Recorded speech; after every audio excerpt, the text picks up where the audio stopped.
No matter how much you may consider yourself part of the politically correct woke generation, you are full of unconscious biases, as am I. It is a fact of life and something we cannot get away from. Of course, most of us manage to keep these in check and not let them surface, but sometimes situations cause us to let go of our restraint, and then who knows what may come out. Something that is explored in Jonathan Crew's dark comedy Under the Radar, which is on at the Old Red Lion in Islington. Lee Sterling, played by Eleanor Hill, is a happy person. She's about to get the journalistic scoop of her lifetime as she's been invited to join Captain Martin Christensen, played by Nicholas Anscombe, on the maiden voyage of his home-built submarine, the UC-3 Eden. Two strangers, with the usual complexities that make up human personalities, travelling together in a submarine for 48 hours. What could possibly go wrong? Now, depending on what your personality, you're probably listening to the above paragraph and have already made up your mind as to where this show is going to go. Unconscious bias much? I'm not going to tell you if you're right or wrong, but I will tell you that Under the Radar is a very difficult show to watch and to write about. I really don't want to say too much as the show needs to be seen. What I can say is that Crew has written a fascinating piece about humans and how they react when placed not only in a very different environment to that which they're used to, but also one where potentially nobody will ever know what they have done. In some ways, the story is conventional, but in others, particularly in the second act, it really takes the audience by surprise and moves them far outside their comfort zones. There is a lot of gentle comedy in the back and forth banter between the two characters, but there were times when, due to the nature of the action, I was sitting there not sure if I could or even should laugh. When you're questioning yourself like that, it's a definite sign of first-rate writing. Initially, Lee and Martin seemed to be quite simple, if a little irritating characters, and it's soon established they both have problems with their families.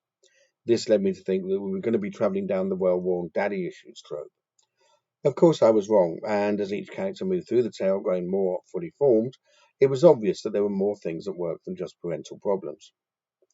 Of the two, I would say Lee is the more complex, and Eleanor Hill plays her beautifully. At first, the professional journalist with feminist tendencies, whose performance grows throughout the show as we get to know the character more. Similarly, Anscombe delivers a really strong performance as the socially awkward Martin, a man who would probably be happy just being in his submarine and away from all the problems of the world up there. One thing to say about both performances is that they are very physical. Hill really makes use of her features and expressions to transmit Lee's feelings, and has the ability that you used to find in teachers when a mere look was enough to quell the rowdiest of pupils. With Anscombe it was different, and from the moment he appeared on stage, I had a feeling this was going to be a character you couldn't take for granted. There was something in Anscombe's movements and facial expressions that, and I really can't explain why, made me wary and apprehensive of Captain Martin from the start. Jonathan Crew not only wrote the play, but also directs and keeps the action moving nicely. The scene changes, which also seem to reflect a passage of time, were nicely done, if occasionally slightly noisy, and the use of the white curtain was very effective, particularly in the second act.